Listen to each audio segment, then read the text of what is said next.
What do you know by that? The eternal truth. Oh, come on. I want to know what is this eternal. You tell me what is eternal. అబ్బాయి eternal అంటే అదే ఏమిటి చెప్పు, eternal అంటే ఏమిటో చెప్పు.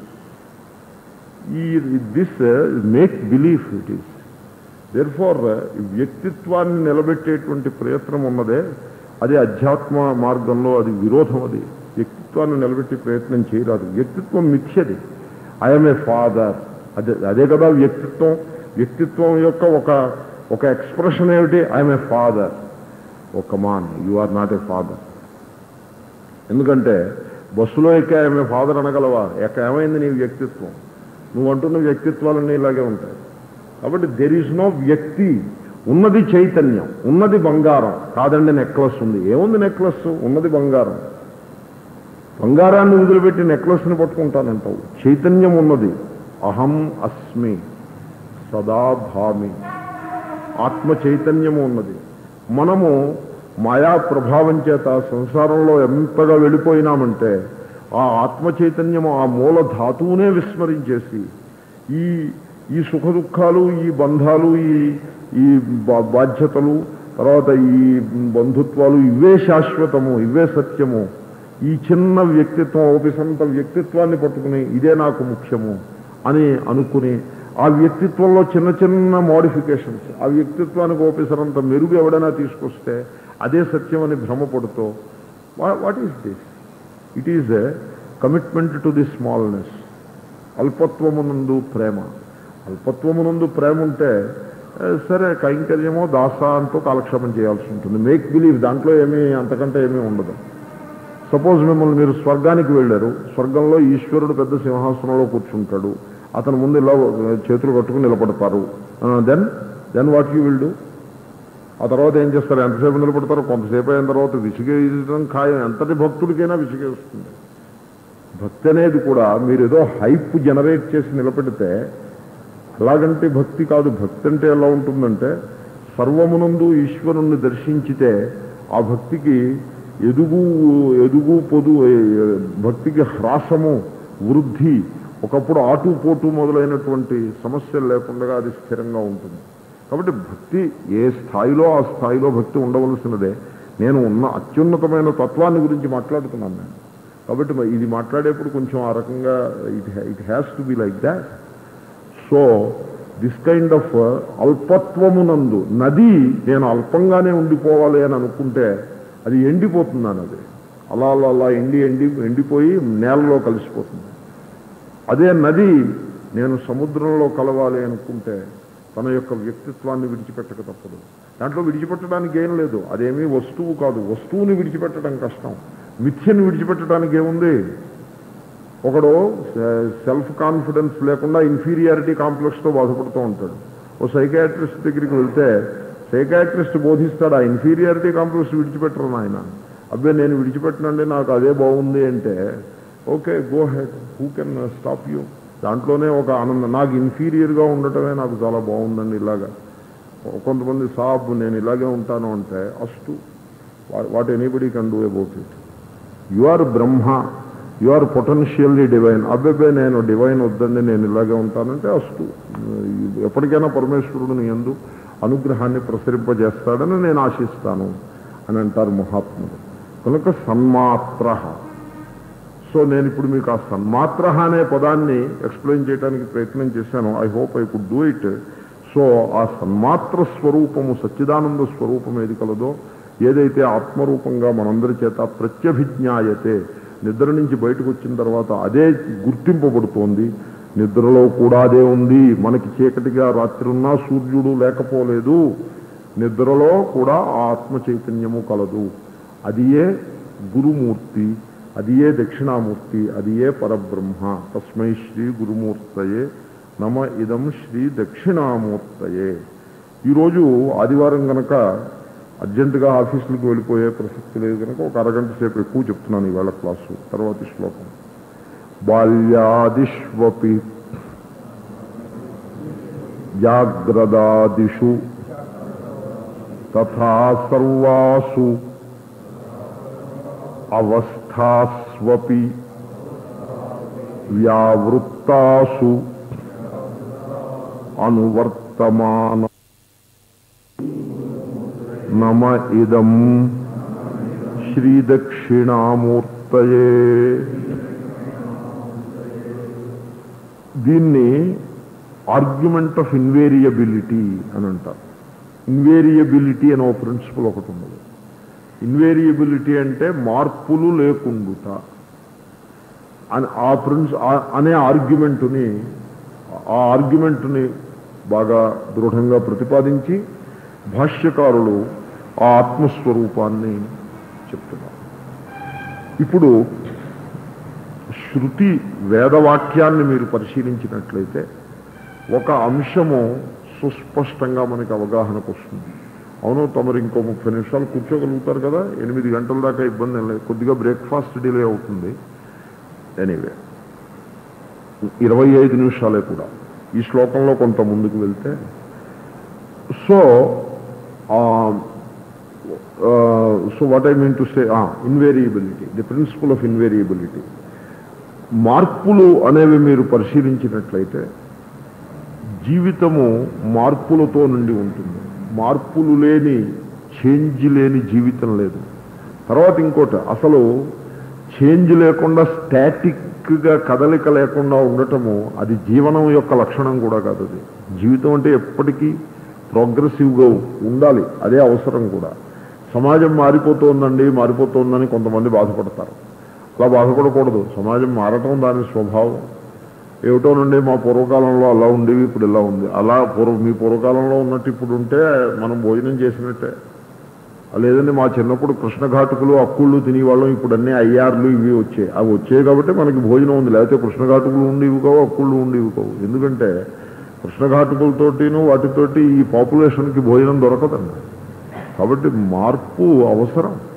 Genetic modified సీడ్స్ని మనం అవసరమైతే అడాప్ట్ చేయాలి. మార్పు వద్దనే దృష్టికోణం ఉన్నది తప్పది.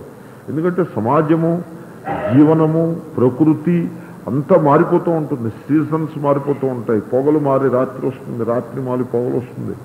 జీవితం అంటే మార్పులే. కానీ మార్పులను దర్శించేటువంటి సందర్భంలోనే ఇంకో సత్యాన్ని కూడా మనం మరువరాదు. నేను మీకు ఒక రూల్ ఒకటి చెప్తాను. ఈ రూల్ మీరు బాగా గట్టిగా గుర్తుపెట్టుకోండి. Every change takes place against ఏ చేంజ్లెస్ బ్యాక్గ్రౌండ్. ఇది మర్చిపోకూడదు. చేంజ్లెస్ బ్యాక్గ్రౌండ్ లేనిదే చేంజ్ అనే మాటకు అర్థం లేదు. ఇప్పుడు రైల్లో కూర్చుని నేను బంతిని ఒకదాన్ని తీసుకుని పైకి విసిరి మళ్ళీ పట్టుకున్నాను అనుకోండి. ఇప్పుడు ఈ బంతి పయనించినటువంటి మార్గం ఉన్నదే, ఈ మార్గాన్ని గీయమంటే కాగితం మీద నేను ఎలా గీస్తాను? ఇలా ఓ గీత గీసి మళ్ళీ కిందకి అదే గీత నుంచి కిందకు వస్తా. ఎందుకంటే ఏ గీత మీదుగా బంతి పైకి వెళ్ళిందో అదే గీత మీదుగా కింద పడింది. నా ముందున్నవాడిని గీయమంటే రైల్లో కూర్చుని ఉన్నవాడిని వాడు అలాగే గీస్తాడు. కానీ ప్లాట్ఫారం మీద నిలబడి ఉన్నవాడిని ఆ బంతి యొక్క ట్రాజెక్టరీని గీయమంటే వాడు ఇలా గీసి ఇలా గీయడు, వాడు ఇలా గీస్తాడు. ఎందుకంటే వాడి దృష్టిలో బంతి ఇలా వెళ్ళి పెరాబొలిక్ పాత్లో కింద పడుతుంది. ఎందుకంటే రైలు కదులుతోంది కనుక. సో చేంజ్ని దృష్టిలో పెట్టుకున్నట్లయితే, చేంజ్కి బ్యాక్గ్రౌండ్లో ఉన్నప్పుడు, చేంజెస్ జరుగుతున్నప్పుడు చేంజెస్ బ్యాక్గ్రౌండ్ అనేది ఒకటి ఉండి తీరాలి. Relative to something only changes takes place. Without that relating factor there is no change. రైల్లో కూర్చుని మన ఇద్దరం మాట్లాడుకుంటున్నాం అనుకోండి, నేను నువ్వు కదలిక లేకుండా కూర్చునే ఉన్నాము. కానీ ప్లాట్ఫారం మీద ఉన్నవాడి దృష్ట్యా మన ఇద్దరం కూడా కదిలిపోతున్నాము. నేను రైలు ఎక్కాను, కదలకుండా హాయిగా పడుకుని, కాకినాడలో రైలు ఎక్కి లాగ్ ఒక దొంగ వలె పడుకుని హైదరాబాద్లో లేచాను. కదలలేదు. కదిలితే కింద పడిపోతాం. దర్శమించి కదలడానికి లేదు, కదలకుండానే పడుకోవాలి. సో అలాగే పడుకున్నారు అని వీరు అంటారు. కానీ వాస్తవం ఏమిటంటే మీరు సర్వకాలాల్లో కదిలిపోతూనే ఉన్నారు. కాబట్టి every change it presupposes A changeless background. Changeless background లేనిదే చేంజ్ లేదు. ఇప్పుడు చేంజెస్లో ఇక్కడ ఇంకో 7:47 సార్. Thank you. ఇప్పుడు వస్తువు విషయంలో చేంజెస్ వస్తూ ఉంటే చేంజెస్ వెనకాల మార్పులు వస్తూ ఉంటే మార్పులు వెనకాల మార్పులు లేని తత్వాన్ని గుర్తుపట్టాలి. అది ఇక్కడ procedure. That is the argument. ఉదాహరణకి ఒక ఆయన భార్యకి 10 తులాల బంగారాన్ని ఇచ్చాడు, నువ్వు ఏదైనా చేసుకోమన్నాడు. ఆ 10 తులాల బంగారం ఆమె ముందు నెక్లెస్ చేయించుకున్నది, నెక్లెస్ రూపంలో ఉన్నది. నెక్లెస్కి ఫ్యాషన్ మారిపోయింది. ఫ్యాషన్ మారిపోతే ఇప్పుడు గాజులు చేయించుకుంది ఆవిడ. కొద్ది కాలానికి గాజులు ఫ్యాషన్ మారిపోయింది. ఆ తర్వాత ఆమె వడ్డాణం చేయించుకుంది. సో భార్యకేం అభ్యంతరం లేదు, భర్తకేం అభ్యంతరం లేదు. ఎందుకంటే 10 తులాల బంగారం ఉందనే ఒక అభిమానంలో ఆయన ఉంటాడు. నా భార్య ఒంటి మీద 10 తులాల బంగారం ఉంది. ఏ రూపంలో ఉందంటే ఫోన్లోనే ఏదో రూపంలో ఉంది. ఏ రూపం ఆవిడ చూసుకుంటుంది. నా మటికి సంబంధించి 10 తులాల బంగారం అయితే ఖాయంగా ఉంది. లేదండి 10 తులాలు లేదా 5 తులాలే ఉందంటే పరిగెత్తుకుని ఇంటికి వెళ్ళి ఏమైంది 5 తులాలే ఉందిట, నాకు I want to know it. So 10 తులాల వరకు ఉన్నంత వరకు ఏం ఢోకాలేదు. ఏ రూపంలో ఉన్నా ఆయనకు అభ్యంతరం లేదు. సో రూపం ఆవిడ ఇచ్చిన అనుసరించి ఆమె చేసుకోవచ్చు. సో ఆమె మార్పులని, రూపాన్ని, మారిపోయే రూపాన్ని ఆమె పరికిస్తోంది. దాని వెనుక మారకుండా ఉండే తత్వాన్ని ఈయన పరికిస్తున్నాడు. రూపం మీద ఆవిడికి అభిమానం, రూపము వెనుక ఉండే తత్వం మీద ఈయనకి అభిమానం. ఎందుకంటే దానికి ఖరీదులో ఉంది, ఆ అభిమానం ఈయంది.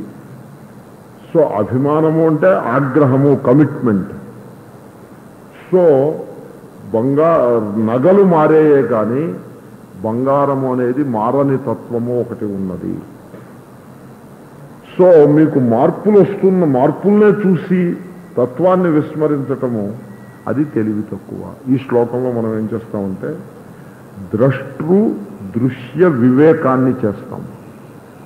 వివేకము అంటే విడతీయటం. ఒకళ్ళ ఇంట్లో బియ్యమును నువ్వులు కలిసిపోయాయి. కలిసిపోతే ఏం చేస్తారు? ఆ నువ్వుల్ని జాగ్రత్తగా తీసి పక్కన పెడితే బియ్యం సెపరేట్ అవుతాయి, నువ్వులు కూడా సెపరేట్ అవుతాయి. నువ్వులు సెపరేట్ పక్కన పెడితే బియ్యం మాత్రమే సెపరేట్ అవుతాయి అనుకోద్దు. సైమల్టేనియస్గా నువ్వులు కూడా సెపరేట్ అవుతాయి. అదేవిధంగా దాని పేరు వివేకము అని అంటారు. వేదాంతంలో మా పని వివేకం చేయటమే పని. శంకర భగవత్పాదులు వివేక చూడమని ఒక గ్రంథం రాశారు. Teaching, entire teaching it revolves around this వివేక. సో మానవుడు ఉన్నాడు. మానవుడు ద్రష్ట, దృశ్యం కాదు. ఇప్పుడు నేనున్నాను, నేను కానీ మీరు కానీ ఒక వ్యక్తి ఉన్నాడు. ఆ వ్యక్తి ద్రష్ట. ద్రష్ట అంటే చూచేవాడు, ప్రకాశింపజేసేవాడు, one who illuminates. The entire universe is దృశ్యం. Entire universe. సూర్యుడు దృశ్యం. సూర్యుడు దృశ్యమా లేకపోతే మరొకట? నారాయణుడు వచ్చి ముందు నిలబడ్డాడు. ధ్రువునికి తపస్సు చేస్తే నారాయణుడు చతుర్భుజదారు వచ్చి నిలబడ్డాడు. ఇప్పుడు ధ్రువుడు దృష్టిలో, ధ్రువుడి దృష్ట్యా ధ్రువుడిని మనం పరిశీలించినట్లయితే ద్రష్టెవరు, దృశ్యం ఎవరు? ద్రష్ట ధ్రువుడు, నారాయణుడు దృశ్యం. మీరు దేవాలయానికి వెళ్ళి పూజలో అవి చేసొస్తారు. ద్రష్ట ఎవరు, దృశ్యం ఎవరు? మీరు ద్రష్ట, ఈశ్వరుడు దృశ్యం. కాదండి ఈశ్వరుణ్ణి పట్టుకుని దృశ్యం చేసేస్తారంటే మరి మీరు దృశ్య రూపంగానే అర్థం చేసుకుంటున్నారు. అలా అర్థం చేసుకోవడం తప్పనే మేము బోధించేది కూడా. కాబట్టి ఈ జగత్తులో ఒకే ఒక ద్రష్ట ఉన్నాడు. ఒకే ఒక ద్రష్ట. ఇద్దరు ద్రష్టలు లేరండో, ఒకే ఒక ద్రష్ట ఉన్నాడు. ఆ ద్రష్ట ఎవరో తెలుసునా? మీరే. యు ఆర్ దట్ ద్రష్ట. అదేమిటండి నేను ఒక్కడనే ఏమిటండి 3 కోట్ల మంది, 8 కోట్ల, పూర్వం 3 కోట్ల ఆంధ్రులు అనుకునేవాళ్ళం. ఇప్పుడు 8 కోట్లు 7 కోట్లు అనాల్సి వస్తుంది. ఎనీవే, సో 8 కోట్ల ఆంధ్రులు ఉన్నారు కదా అంటే, ఓరు వెరివాడ 8 కోట్ల ఆంధ్రులు దృశ్యం ఉన్నారని నువ్వు అంటున్నావు కదా. 8 కోట్ల ఆంధ్రులు దృశ్యమే, నువ్వు ద్రష్టవి. 100 కోట్ల భారతీయులు దృశ్యమే, నువ్వు ద్రష్టవి. 5 బిలియన్ హ్యూమన్ బీయింగ్స్, మొత్తం యూనివర్స్ అంతా కూడా దృశ్యము. గెలాక్సీస్, బ్లాక్ హోల్స్, యూనివర్సెస్, 14 భువనాలు దృశ్యము. నీవు ద్రష్టవి. ముందు ఈ సత్యాన్ని గ్రహించాలి. నేను ఎందుకు పనికిరాని వాడిని అని ఆరంభిస్తే దానికోసం శాస్త్రం ఎందుకంటే అది మనకి ఎలాగో అనుభవంలో ఉన్న విషయమే. అంతకంటే ఏమైనా భిన్నమైన సత్యం ఏదైనా ఉంటే ఈ శాస్త్రం చెప్పొచ్చు, మనం వినొచ్చు. లేదంటే మీరు పనికిరాని వాడిని అనుకుంటున్నారు కదా, అవును అదే సత్యం, మీరు అలాగే ఉండండి, అలా ఉండడంలోనే యోగ్యత ఉంది అంటే దానికోసం శాస్త్రం అక్కర్లేదు. అది that is well known to us anyway. So this point you should recognise. Swami Vivekananda అంటారు, యు ఆర్ పొటెన్షియల్లీ డివైన్. ఓ మహాత్ముడు అన్నారు, ఈశ్వరుడు అంటారండి, ఈశ్వరుడిది గొప్పతనం ఏముంది, భక్తుడిదే గొప్పతనం అన్నాడు. నిజం అది. ఎందుకంటే నలుగురు భక్తులు చేరి ఓ విగ్రహం అక్కడ పెట్టి పూజలు చేస్తే ఆయన ఈశ్వరుడు, లేకపోతే ఈశ్వరుడే కాదు, ఏమీ కాదు. భక్తులే ఈశ్వరత్వాన్ని ఈశ్వరునికి ఇస్తారు. అలాగే అదే మహాత్ముడు అన్నాడు, గురువులు అంటారు, గురువులు ఏం లేదు, శిష్యులదే గొప్పతనం అంటే. నేను అన్నాను కరెక్ట్. ఎందుకంటే నేను కాకినాడ వచ్చాను అనుకోండి, 10 మందికి పాఠం చెప్పే భాగ్యం ఉంటుంది.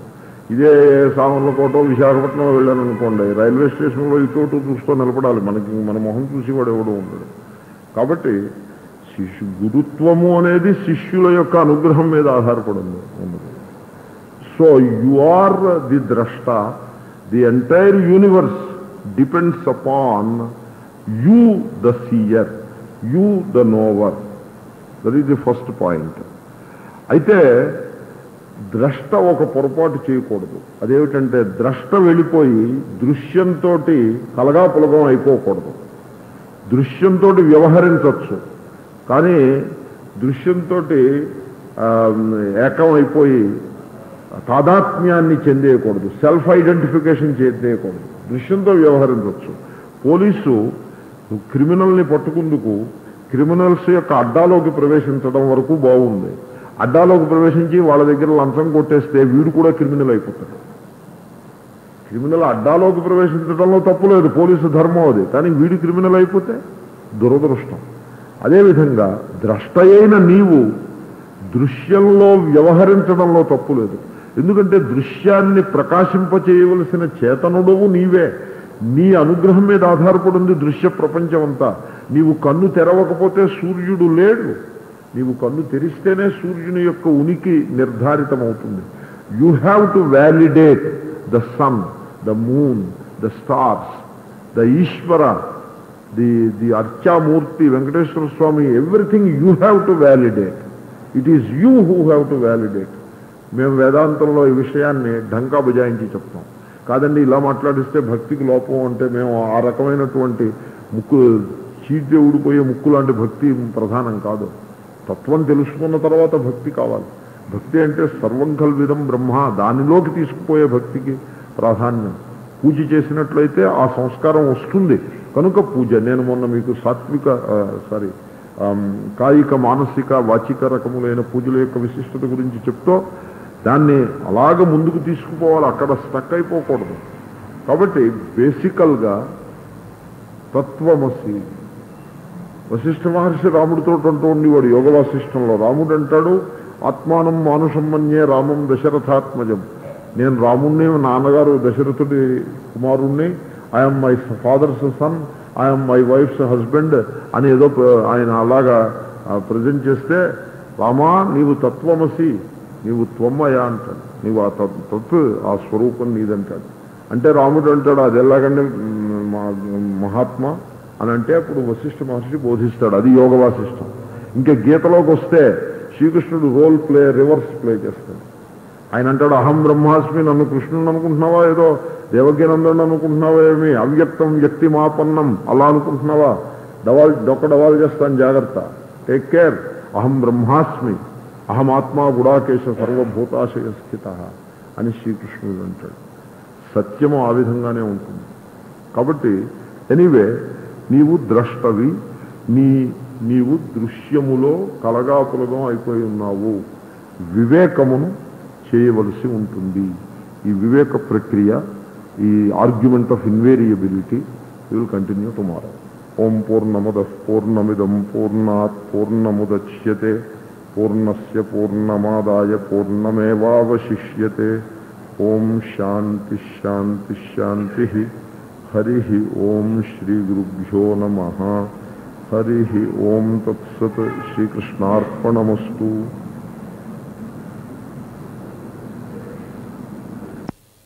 హరి ఓం.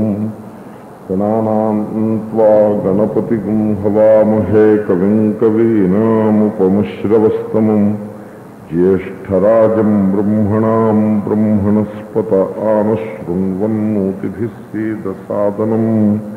శ్రీమహాగణాధిపతయే నమః. శ్రుతిస్మృతిపురాణానామాలయం కరుణాలయం నమామి భగవత్పాదశంకరం లోకశంకరం. సదాశివసమారంభాం శంకరాచార్యమధ్యమాం అస్మదాచార్యపర్యంతాం వందే గురుపరంపరాం. 7వ శ్లోకం అందాము. బాల్యాదిష్వపి జాగ్రదాదిషు తథా సర్వాస్వస్థాస్వపి వ్యావృత్తాస్వనువర్తమానం అహమిత్యంతః స్ఫురంతం సదా స్వాత్మానం ప్రకటీకరోతి భజతాం యో ముద్రయా భద్రయా తస్మై శ్రీ గురుమూర్తయే నమ ఇదం శ్రీ దక్షిణామూర్తయే.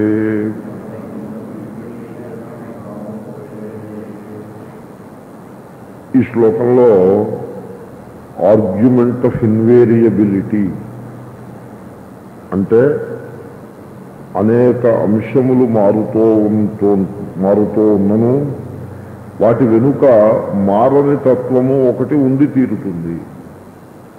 మారని తత్వము లేకుండగా మార్పు అనేది సాధ్యం కాదు అనే విషయాన్ని ఈ శ్లోకంలో ఆ ప్రిన్సిపుల్ని ఆధారంగా చేసుకుని ఆత్మతత్వాన్ని దర్శించే ప్రయత్నం చేస్తాము. దీనికి దృష్టాంతం ఏం చెప్పారంటే ముంజాత్ ఇషీకామివ అని కఠోపనిషత్తులో దృష్టాంతం ఉంది, దాన్ని చెప్పారు. ఇప్పుడు ఒక రకమైన ముంజని ఒకటి ఉంటుంది. అంటే కొబ్బరికాయ లోపల ఉండే గుజ్జు లాంటిది. దాన్ని బయటికి తీయాలంటే అది అలా స్థిరంగా ఉంటుంది లోపల. దాన్ని బయటికి తీస్తే మనకి దాన్ని భక్షించవచ్చు, చాలా మధురమైన పదార్థం. కానీ దాన్ని బయటికి తీయాలంటే మటుకు దాని చుట్టూ ఉన్నటువంటి అన్వాంటెడ్ మెటీరియల్ని చాలా భాగం త్రోసిపుచ్చాల్సి ఉంటుంది. దానికి వివేకము అని పేరు. కోతికి కొబ్బరికాయ దొరికిందనుకోండి, అదేమీ కంగారు పడదు. అదేం చేస్తుందంటే చక్కగా అన్నీ ఒలిచి పగలగొట్టి లోపల ఉండేటువంటి ఆ గుజ్జు తీసుకుని చక్కగా భక్షిస్తుంది. అదే కోతికి అదే కొబ్బరికాయ పిల్లికి దొరికిందనుకోండి, ఊరికే పైపైన ఆ పెచ్చంతా పీక్కి దానికి ఏమీ రుచి లభించక పక్కన పారేసి లేచకపోతుంది. సో ఆ విధంగా ఆత్మతత్వాన్ని వివేకి దాంట్లో ఉండేటువంటి ఆ అనాత్మ పదార్థములను మిథ్యాతత్వములను త్రోసిపుచ్చి సత్యవస్తువుని పైకి తీస్తారు. ఇప్పుడు జాగ్రత్త అవస్థ, స్వప్నావస్థ, సుషుప్తి అనే అవస్థ, అంటే గాఢ నిద్ర అనే అవస్థ, 3 అవస్థలు ఉన్నాయి. బాల్యము, యౌవనము, వృద్ధాప్యము, పోని మధ్య వయస్సు, వృద్ధాప్యము అని 4 వయస్సులు, వేర్వేరు వయస్సులు ఉన్నాయి. బాల్యాదిష్వపి జాగ్రదాదిషు తథా సర్వాస్వస్థాస్వపి. ఇది 2 దృష్టాంతాలు ఆయన చెప్పి, ఇలాగంటే ఇంకో కొన్ని దృష్టాంతాలు కూడా మీరు తీసుకోవచ్చు. ఉదాహరణకి గచ్చతి, శృణోతి, భక్షయతి, ఈ రకంగా అనేక కొన్ని దృష్టాంతాలు తీసుకోవచ్చు. ఎలాగంటే ఒక ఆయన ఉన్నాడు, బాల్యంలో ఏదో ఒక రకమైన వ్యక్తిత్వాన్ని కలిగి ఉన్నాడు. జనులకి వ్యక్తిత్వం మీద ప్రేమ ఎక్కువ. ఆ వ్యక్తిత్వం ఏ వ్యక్తిత్వం మీద నీకు ప్రేమ అని అడిగితే మళ్ళీ సమాధానం ఉండదు. ఇప్పుడు బాల్యంలో మేము చిన్నప్పుడు చదువుకునే రోజుల్లో గోటికాయలు ఆడుకునేవాళ్ళం. గోటికాయలును ఆ సిగరెట్ పెట్టి పైన ఉండేటువంటి ఆ బచ్చాలను అనేవాళ్ళం. అవి వాటి మీద మాకు ఎంత ప్రేమ ఉండేదంటే, ఎంత కమిట్మెంటు. ఈరోజు ఎన్ని గోటికాయలు మనం తీసుకుని రోడ్డు మీదకి వెళ్ళాము, ఎన్నింటితో వాపసు వచ్చాము. 5తో బయలుదేరి 10తో వాపసు వచ్చాము అంటే అది చాలా సుదినం. 5తో వెళ్ళి ఉత్తి చేతులతో వాపసు వచ్చామంటే పెద్ద లాస్. అలాగే బచ్చాలు కూడా, ఈ చార్మినార్ బచ్చాలు చాలా తక్కువ వాల్యూ కలవి. ప్యాసింగ్ షో బచ్చా దొరికిందంటే అది చాలా వెరీ స్పెషల్. ఈ రకంగా అలాగే గోటి బిళ్ళలు అలాగే కొంతమంది ఫ్రెండ్స్ ఉంటారు, కొంతమంది ఆపోజిట్ పార్టీ వాళ్ళు ఉంటారు. అలాగే సినిమా ఫ్యాన్లు అయి ఉంటాం, ఏదో హీరోకి ఒక ఫ్యాన్ అయి ఉంటాం. ఈ రకంగా ఒక వ్యక్తిత్వం ఒకటి ఉంటుంది. ఆ బాలునికి ఒక వ్యక్తిత్వం ఉంటుంది. ఆ బాలుని వ్యక్తిత్వం అంటే ఇవే. తల్లిదండ్రులు ఊరికే రక్షకులుగా కనపడుతూ ఉంటారంటే ప్రధానంగా ఈ వ్యక్తిత్వంలోనే బాల్యమంతా గడిచిపోతుంది. ఈ వ్యక్తిత్వము, బాలుని వ్యక్తిత్వము అది యథార్థము అని మనం అనుకుంటే అది యథార్థం కాదని వెంటనే ప్రూవ్ అయిపోతుంది. బాలుడు అలా అనుకుంటాడు, ఇదే సత్యము అనుకుంటాడు. ఆ గోళీలను తీసేసుకుంటే చాలా ఏడుస్తాడు. ఎందుకంటే అతని వ్యక్తిత్వంపై ఆఘాతం అది. వ్యక్తిత్వంలో అంతర్భాగం ఈ గోళీలు. వాటిని తీసేసుకుంటే సహించలేడు. ఆ బాల్యం అయిపోయింది, యవ్వనంలోకి వచ్చాడు. యవ్వనంలో మరో వ్యక్తిత్వం ఉంటుంది, ఈ బాల్యం వ్యక్తిత్వం ఉండదు. అంచేతనే యూనివర్సిటీ స్టూడెంట్స్ ఈ హై స్కూల్ స్టూడెంట్స్ని చూసి చిన్న చూపు చూస్తారు. వీళ్ళ మొహంలో వీళ్ళంతా అన్నట్టు చిన్న చూపు చూస్తారు. కాలేజీల్లో సీనియర్ విద్యార్థులు జూనియర్ విద్యార్థుల్ని నువ్వు బచ్చాగాడు అన్నట్టుగా చూస్తారు. ఎందుకంటే వాళ్ళది పెద్ద వ్యక్తిత్వం అన్నమాట. వీళ్ళది ఇంకా మెచ్యూరిటీ లేని వ్యక్తిత్వం, వాళ్ళది ఇంకో వ్యక్తిత్వం అయింది. యవ్వనంలో ఇంకో రకం వ్యక్తిత్వం ఉంటుంది. చాలా అహంకారము, దర్పము, అభిమానము, నేను ఏదైనా చేసేయగలననేటువంటి దృష్టికోణము, తాను పట్టిన కుందేటికి 3 కాళ్ళనే లక్షణము, ఇవన్నీ కూడా యవ్వనంలో ఉంటాయి మానవునికి. అది అయిపోతుంది, మధ్య వయస్సులోకి వస్తుంది. ఇంకో కొత్త విచిత్రమైన వ్యక్తిత్వం నిర్మాణం అవుతుంది. ఇప్పుడు భార్య లేదా భర్త, పిల్లలు, ఏదో ఉద్యోగము, కెరీరు, ఆఫీసులో సమస్యలు, ప్రమోషన్స్, డిఏలు, ఇవన్నీ వ్యక్తిత్వంలో భాగంగా ఉంటాయి. పెట్రోల్ ధరలు అప్పుడప్పుడు పెరుగుతూ ఉండడం, బడ్జెట్లు, ఇవన్నీ వ్యక్తిత్వానికి తోడు చేస్తాయి. ఈ లోపల పెళ్ళిళ్ళు, వాళ్ళు మర్యాదలు చేశారని చేయలేదని, డౌరీస్, ఇవన్నీ ఈ రకంగా ఒక విలక్షణమైన చాలా గజిబిజి వ్యక్తిత్వం ఒకటి తయారవుతుంది. కొంత లోభం, కొంత మోహం, అనేక కామనలు, ఏదో కొంత భక్తి, అరకొర భక్తి. మళ్ళీ ఆ భక్తిలో ఓ గురువు, ఆ గురువు గారి దగ్గర కొంత సర్వీసు చేసి చేయనట్టు, ఈ విధంగా ఇవన్నీ కూడా ఆ వ్యక్తిత్వంలో భాగమే. అదో కొత్త రకం వ్యక్తిత్వం, మధ్య వయస్సు వ్యక్తిత్వం. ఇది మిగలదు, ఇది అయిపోతుంది. ఇప్పుడు వృద్ధాప్యంలో ఉన్నాడు ఒక ఆయనకి ఇంకో రకం వ్యక్తిత్వం.